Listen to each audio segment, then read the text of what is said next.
Sementara itu, sebanyak 166 prajurit Kodam Iskandar Muda telah kembali ke Tanah Rencong usai menjalankan tugas mulia selama 1 tahun sebagai pasukan pemelihara perdamaian PBB di Republik Afrika Tengah.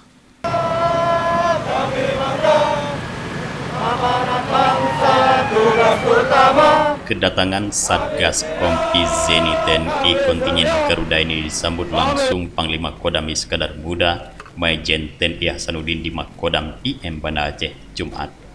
Pangdam IM menilai selama penugasan menjaga perdamaian dunia, para prajurit Satgas Kizi TNI kontingen Garuda telah melaksanakan tugas dengan penuh dedikasi dan motivasi yang tinggi, serta disiplin selama menjalankan operasi.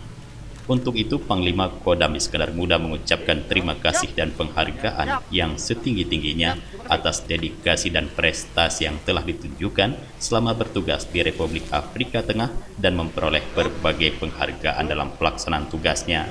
Panglima berpesan kepada para prajurit agar segera bergabung dan menyesuaikan diri dengan satuannya dan senantiasa meningkatkan profesionalisme, baik perorangan maupun satuan dengan terus mengembangkan budaya belajar dan berlatih di satuan masing-masing.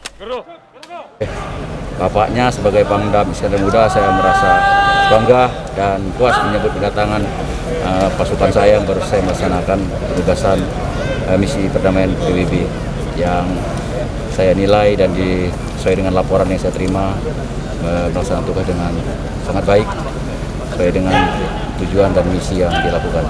Sampai saat sekarang dan sampai berakhirnya kegiatan pelaksanaan tugas operasi semua dilaksanakan dengan baik tanpa ada laporan-laporan yang bersifat negatif dan yang bersifat menghambat kegiatan tugas tersebut. Hal tersebut tentunya karena dilakukan sebagaimana disampaikan dilaksanakan sejak dari persiapan dalam rangka pelaksanaan tugas tersebut sampai implementasi pelaksanaan mereka dapat melaksanakan tugas dengan penuh rasa tanggung jawab.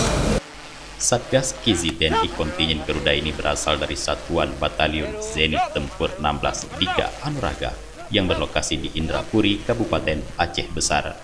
Selama di Afrika Tengah, mereka bertugas membantu misi dari organisasi United Nations Persatuan Bangsa-Bangsa dalam rangka melaksanakan kegiatan-kegiatan konstruksi dan kegiatan lainnya.